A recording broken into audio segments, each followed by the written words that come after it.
Before the Second World War, one of the great landmarks in Belgium was the 600-year-old Gothic cathedral in the city of Antwerp. Towering over the city, this architectural achievement was a spiritual symbol, linking the inhabitants with a great cultural past. The cathedral, as well as other old buildings, reminded the people of a way of living that had stood the test of time.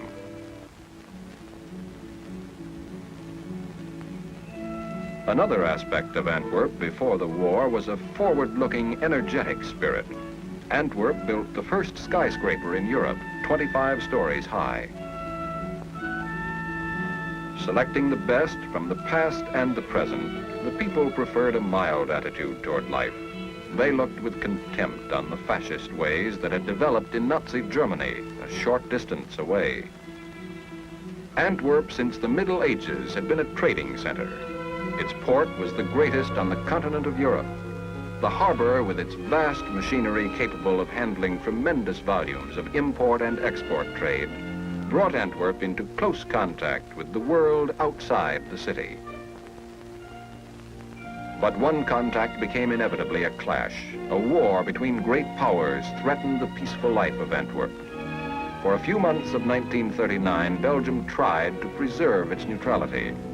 Then Hitler, choosing Antwerp as one of his first targets, sent his planes swooping over the city, bringing to it death and destruction.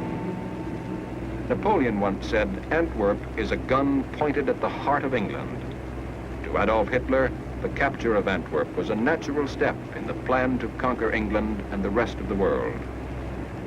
Antwerp was taken. For 4 years, the Belgian people existed and suffered under German rule.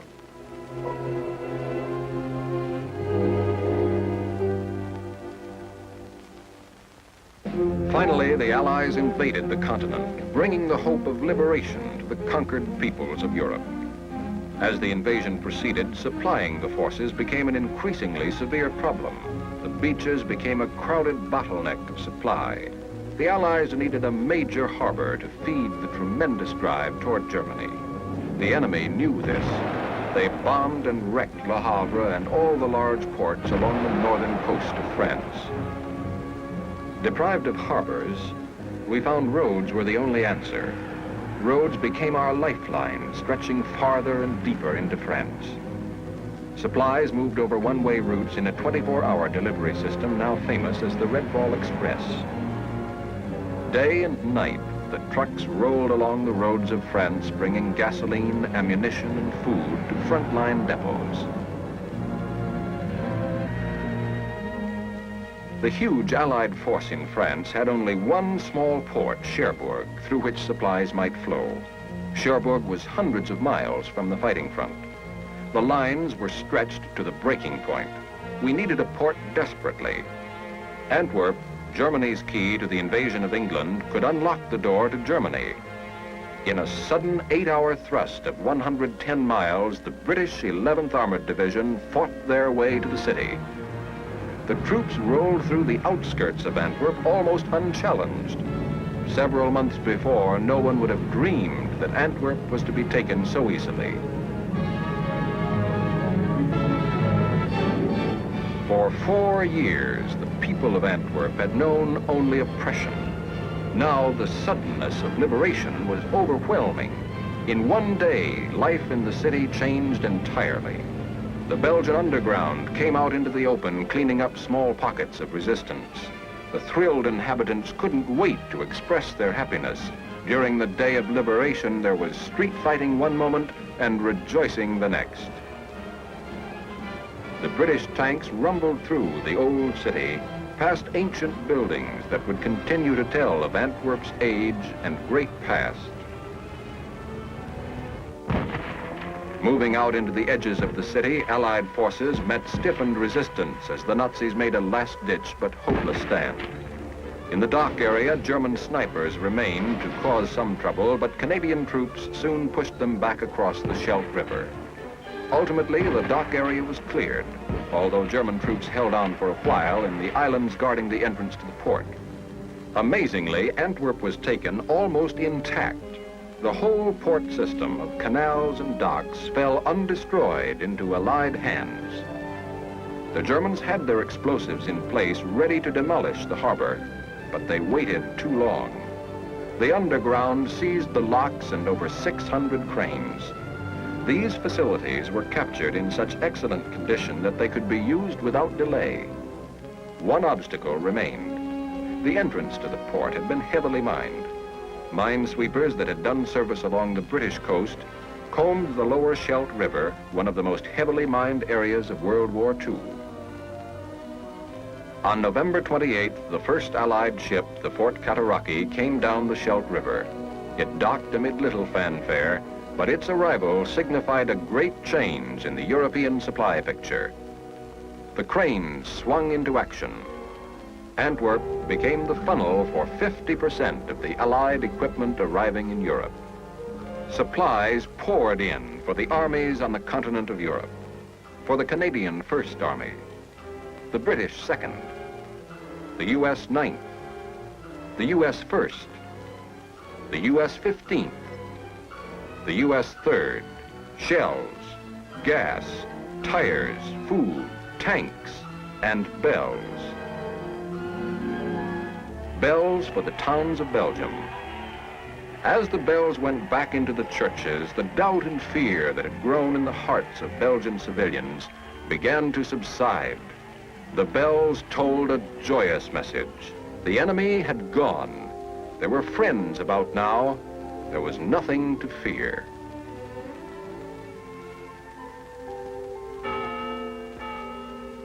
And then suddenly, the flying bomb.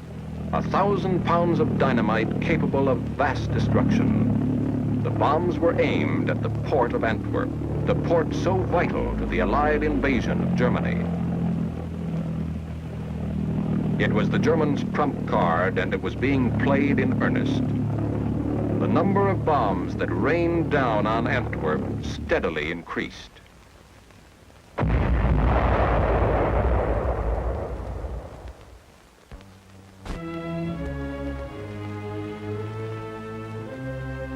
Some of them landed in the port. Many landed in the city. Life in Antwerp was transformed. Each bomb killed or wounded an average of 38 people. Old women, accustomed to a round of housekeeping and shopping, were suddenly crushed under tons of debris.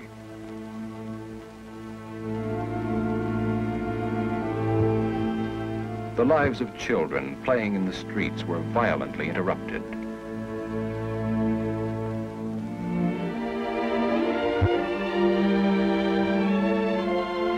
Homes became a ghostly setting for those who escaped death. Antwerp, its port and its people, would have been wiped off the earth were it not for the defense system known as Antwerp X. The story of Antwerp X began before the bombs came. Allied intelligence knew that the Germans had been building launching sites east and southeast of Antwerp. Counter preparations had been made. Under General Claire Armstrong, a combined organization of American, British, and Polish gunners were assigned to the defense of the city. It was their job to defend the city against the V-1. Against the V-2, which traveled too fast to be seen, there was no defense. We knew that the German attack could come from many directions. Our strategy was one of shifting defenses.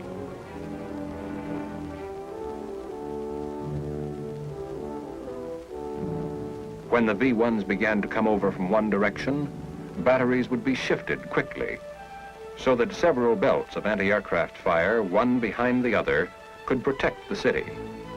To make this strategy a success, new lines of attack had to be expected, and anti-aircraft units had to move quickly from one position to another.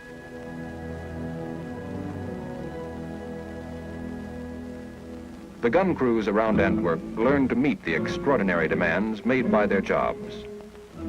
A move order was just a couple of points on a map, but to the men it meant something more, something vital and urgent.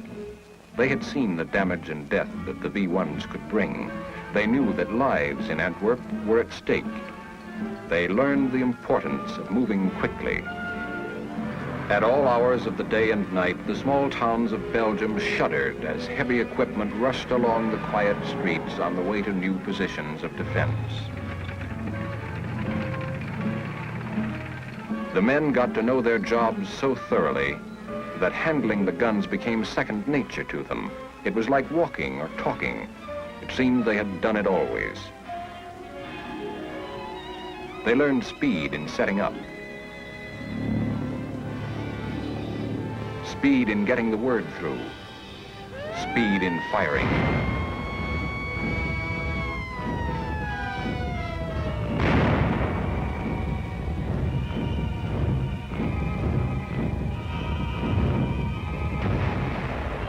They learned accuracy.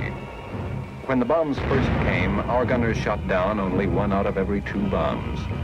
Before the shooting was over, they were bringing down better than 9 out of 10. It wasn't the gunners alone. At each step in the process of bringing down a bomb, there were men whose place in Antwerp X was vital. Observers moved far forward into front-line positions to spot the V-1s soon after the takeoff from Germany. From these forward outposts, they flashed the earliest warning of an approaching bomb. Back at the battery, the signal comes in, and the gunners go to work. In a matter of seconds, each man is at his post, doing the job upon which all Antwerp was depending. A job of cooperation, a team of American and British troops blending its efforts. Through rapid estimations, the course of the bomb was plotted.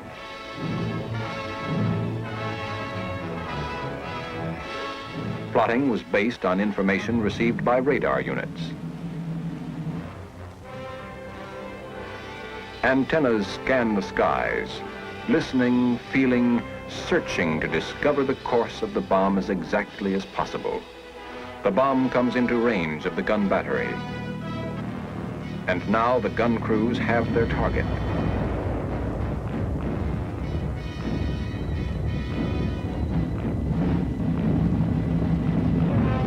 When one belt of guns failed to bring down a V-1, there was at least one other battery backing up the first. Sometimes 4 and 5 belts of guns guarded the bomb lanes to Antwerp.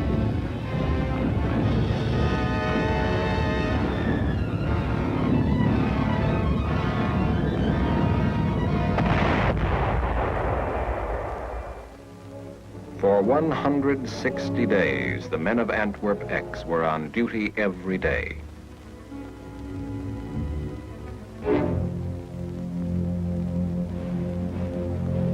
And there were few nights when a man could get continuous sleep.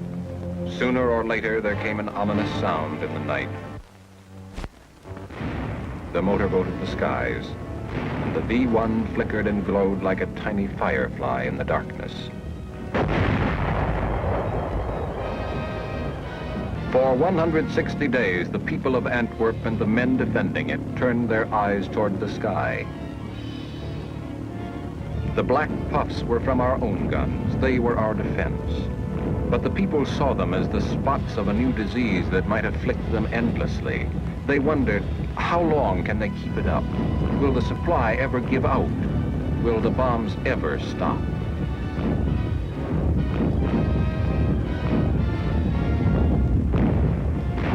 On some days, there was a fine sky, perfect weather for a holiday. But this was not typical winter weather. More commonly, skies were gray. Often the targets were blurred by fog.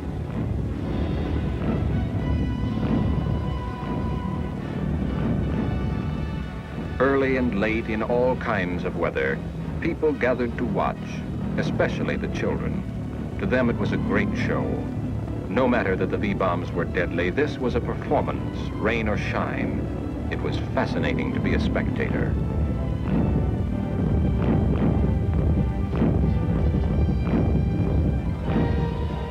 But to the civilians, it was a matter of life and death. Their homes and their city were in the balance. The gunners were their protectors and defenders, their only hope against the deadly weapon in the sky. Action was frequent, the outcome was always in doubt.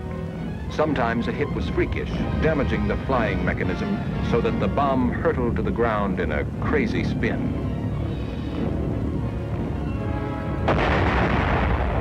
To the gunners, life went on, a round of work and little sleep. The season changed. Winter was a new plague, adding discomfort to danger. There was cold and mud. Through the winter, Germany continued to hammer Antwerp with V-1 and V-2 bombs. Thousands of buildings were totally destroyed and many thousand more were severely damaged. People in the city were dazed. Those who had lived all their lives in Antwerp were suddenly lost in their city. The children looked on, not understanding. The wreckage was beyond their comprehension. But the V-1 left its mark on them physically and mentally. Then, in the early part of December, there were 5 days of quiet. There was no putter of V-1 bombs. There were no V-2s. The sky was silent. But though there were no targets, the air was charged with danger. This calm was false and sinister. Each man felt it. The enemy had stopped for a reason of their own. That was something to worry about. Then the silence broke.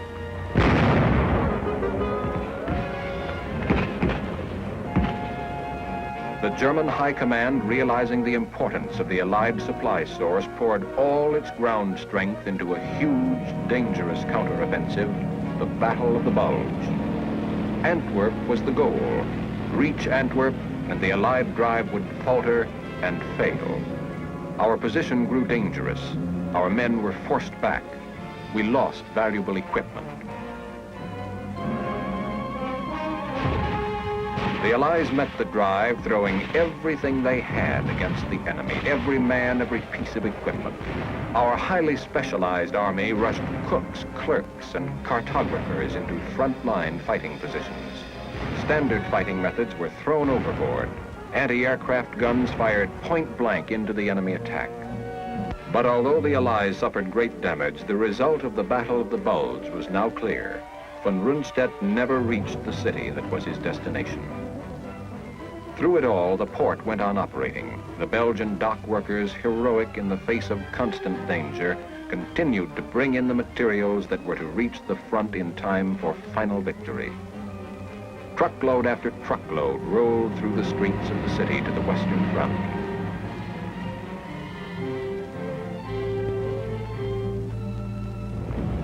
In February of 1945, the buzz bomb attacks reached a peak of intensity. The bomb was coming in now from a new direction, from the north at much shorter range. By continually shifting our defenses and through a heavy defense in depth, we met the final onslaught. Antwerp X was a success. Firstly, the strategy had been right. Secondly, the execution of that strategy. The record of the gunners had been brilliant. During one period of 6 days, 91 bombs came over, of which 89 were shot down.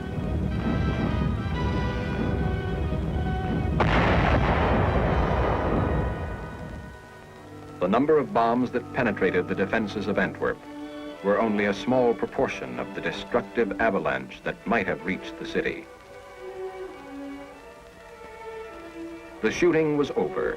Hundreds of thousands of rounds of ammunition fired into the sky had saved a city and protected a vital port. Antwerp X had played a major role in bringing the war in Europe to a rapid conclusion. Antwerp survived a war while being in the very center of it. The people had paid a price in lives and property. But beneath the surface, there had been a profound change. During 4 years of terror and suffering, they had gained a deeper understanding of human values, a renewed love for their traditions of culture and goodwill.